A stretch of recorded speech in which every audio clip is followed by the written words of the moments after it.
Video is sponsored by SBO digital marketing. உங்களுக்கு வீட்டில் இருந்தபடி ஒரு ட்ரஸ்டடான கம்பெனியில் பார்ட் டைம் ஜாப் பண்ணணும் அப்படின்னா ஸ்க்ரீனில் தெரியுற நம்பருக்கு வாட்ஸ்அப் பண்ணுங்கள். நான் ஃபர்தர் டீட்டெயில்ஸ் உங்களுக்கு ஷேர் பண்ணுறேன்.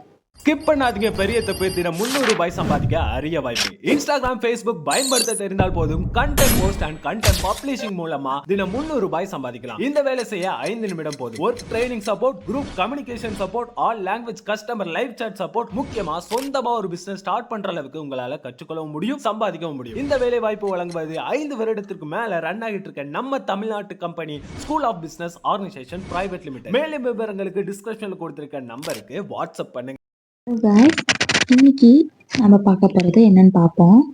தெருமுனையில் இங்கேருந்து கோயில் எவ்வளோ தூரம் இருக்குது அப்படின்னு கேட்கும்போது அதுவும் அந்த தெருமுனையில் இருக்குது அப்படின்னு சொல்லுவாங்க இல்லையா. ஸோ அந்த தெருமுனையில் இருக்குது அப்படிங்கிறத ஜஸ்ட் அரவுண்ட் தி கார்னர் அப்படின்னு சொல்லுவோம். ஜஸ்ட் அரவுண்ட் தி கார்னர் அப்படின்னா இங்கேருந்து அந்த தெருமுனையில் இருக்குது.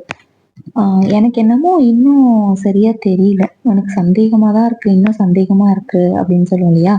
ஸோ இதை எப்படி சொல்லலாம், எனக்கு இன்னும் சந்தேகமாக இருக்குது, ஐ எம் ஸ்டில் சஸ்பீஷியஸ் அப்படின்னு சொல்லுவேன். ஐ எம் ஸ்டில் சஸ்பீஷியஸ்னால் நான் இன்னமுமே எனக்கு சந்தேகமாக தான் இருக்குது, சந்தேகம். ஐ எம் ஸ்டில் சஸ்பீஷியஸ், எனக்கு இன்னும் சந்தேகமாக இருக்குது. நெக்ஸ்ட்டு, என்னுடைய ஏடிஎம் கார்டு தொலைச்சிட்டேன். ஒரு ப்ளீஸ் போகும்போது கண்டிப்பாக வந்து இந்த ஏடிஎம் கார்டு இந்த இதெல்லாம் எடுத்துகிட்டு போவோம். ஸோ அப்போ நான் ஏடிஎம் கார்டு மட்டும் மிஸ் ஆகிடுச்சு அப்படின்னு சொல்லுவோம் இல்லையா. ஸோ அந்த ஏடிஎம் கார்டு தொலைந்து விட்டது. ஐ last my ATM card. I last my ATM card அப்படின்னா என்னுடைய ஏடிஎம் கார்டு தொலைஞ்சு போச்சு, தொலைச்சிட்டேன் இப்படி சொல்கிறது ஐ லாஸ்ட் மை ஏடிஎம் கார்டு. ஏன்னா லூஸ்னா லாஸ்ட்னா பாஸ்ட் ஃபார்ம் தான் லாஸ்ட், லூஸோட பாஸ்ட் ஃபார்ம். நேராக சென்று இடதுபுறம் திரும்பவும். ஸோ வழி கேட்கும் போது, அட்ரஸ் கேட்கும் போது இந்த இடம் எங்கே இருக்குது அப்படின்னு கேட்கும் போது நேராக போய் லெஃப்ட் திரும்பு அப்படின்னு சொல்லுவாங்க இல்லையா. ஸோ அந்த நேராக போய் லெஃப்ட் திரும்பு அப்படிங்கிறத go straight and turn left. Go straight and turn left அப்படின்னா நேராக போய் லெஃப்ட் திரும்பு, go straight and turn left. இங்கிருந்து அது 1 கிலோமீட்டர் தொலைவில் உள்ளது. ஸோ அப்படி கேட்குறவங்க கிட்ட ஒரு பர்சன் கிட்ட இங்கேருந்து அது 1 கிலோமீட்டர் தூரம் இருக்கும் அப்படின்னு சொல்லுவோம் இல்லையா. அதை it's 1 kilometre away from here.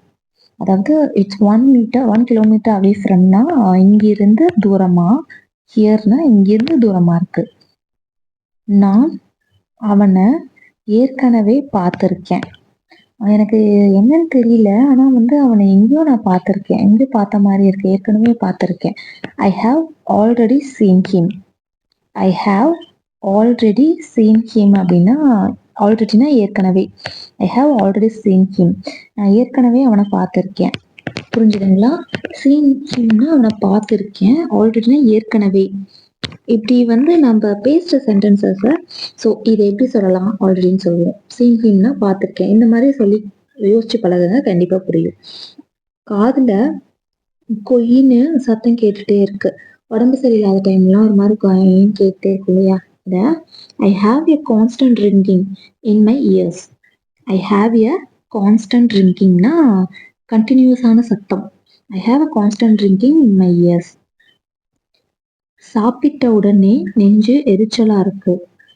I often get heartburn after meals. ஆஃபன்னா அடிக்கடி, ஹாட் பர்ன்னா நெஞ்சு எரிச்சல்னு சொல்லுவோம் இல்லையா, அதுதான் ஹாட் பர்ன் சொல்லுவோம்.